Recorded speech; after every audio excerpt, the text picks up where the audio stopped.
প্রিয় ষষ্ঠ শ্রেণী ছাত্রছাত্রীরা, 2024 সালে যাদের যাদের স্কুলে সংস্থার প্রশ্নপত্র হয়েছিল, আজকে আমি তোমাদের সামনে ক্লাস 6 এর বাংলার একটা সংস্থার প্রশ্নপত্র দেখাচ্ছি। গত বছরে যারা পরীক্ষা দিয়েছিল, এবছরও যাদের সংস্থা প্রশ্নপত্রে পরীক্ষা দেবে, সেই প্রশ্নগুলো আমি আলোচনা করব। তো দেখো, একের দাগের এখানে দেখো, প্রথমে এমসিকিউ প্রশ্ন। টোটাল তোমাদের পূর্ণমান হচ্ছে 15 নাম্বার, এবছর সেটা বেড়ে 30 নাম্বার হবে এবং সময় 30 মিনিট, সেটা বেড়ে 1 ঘন্টা হবে।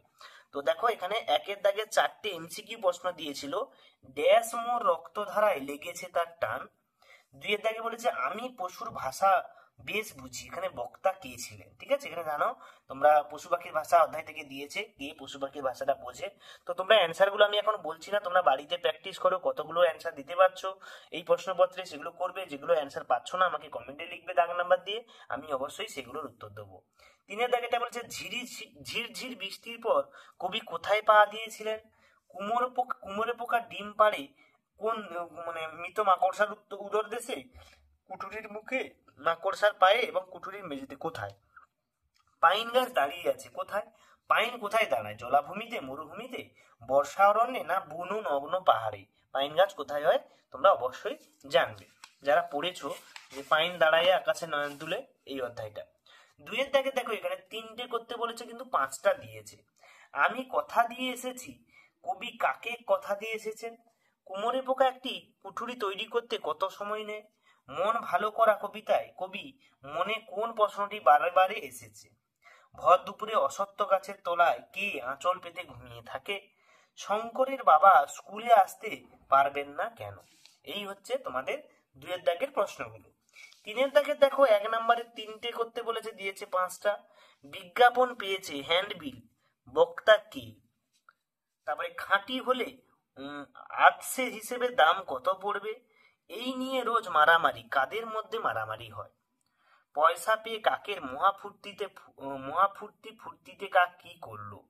এবং সেই কাকেশ্বর কুচকুচের ঠিকানা কি ছিল? তো তোমরা জানো এটা হজবরল থেকে দেওয়া হয়েছে সুকুমার রায়ে, তো সেখান থেকে। তারপরে একটা এখানে অথবা দিয়ে তোমরা এতগুলো করতে পারো বা এই বড় প্রশ্ন করতে পারো। চেয়ে দেখি 1.5 হাত লম্বা এক বুড়ো, বুড়োর চেহারা কেমন ছিল বর্ণনা করো। এবং বুড়ো কোথা কিভাবে নেমে এসেছিল, কোথা থেকে কিভাবে নেমে এসেছিল সেটা বর্ণনা করতে বলেছে। এরপরে আমরা চলে যাচ্ছি 3 নম্বর পেজে। 3 নম্বর পেজে দেখো, 4-এর দাগের তিনের দাগে একটা করতে হবে। এখানে 3টে দিয়েছে, যেখানে একটা করবে। এমু পাখি দেখেছো কোথাও কখনো? শঙ্কর এমু পাখি কোথায় দেখেছিল? শঙ্করের দেখা এমু পাখি কেমন দেখতে ছিল? তারপরে প্রশ্ন, পাম গাছ কোথায় দাঁড়িয়ে রয়েছে, তার বুক বেদনায় ভরা কেন? এবং তাই তারা স্বভাবতেই নীরব, কাদের কথা বলা হয়েছে? তাদের এই নীরবতার কারণ বুঝিয়ে বলো। তো এই হচ্ছে তোমাদের টোটাল বাংলা। এবং এই পেজে 4 নম্বর পেজে আমরা ব্যাকরণে চলে আসছি। 5-এর দাগে দেখো না, 2 নম্বরে 4টে দিয়েছে যে বিসর্গ সন্ধি নিয়মে বিশ্লেষণ করতে বলে, সন্ধি বিচ্ছেদ করতে বলেছে। পরীক্ষা, পরিযুক্ত শিক্ষা তোমরা জানো, তপবন, প্রাতকাল এবং নিরতিশয়। ঠিক আছে, নিরতিশয়। অথবা এর সঙ্গে একটা দিয়েছে, এটা করতে পারো অথবা এটা করতে পারো। দেখো, উপযুক্ত সংখ্যাবাচক ও পূর্ণবাচক শব্দ দিয়ে শূন্যস্থান পূরণ। দুর্গাপূজার ড্যাশ তিথিতে প্রতিমা বিসর্জন হয়? এটা তোমরা জানো, দশমী তিথিতে প্রতিমা বিসর্জন হয়। ড্যাশ দিনে 1 সপ্তাহ? তোমরা জানো এখানে 7 দিনে 1 সপ্তাহ।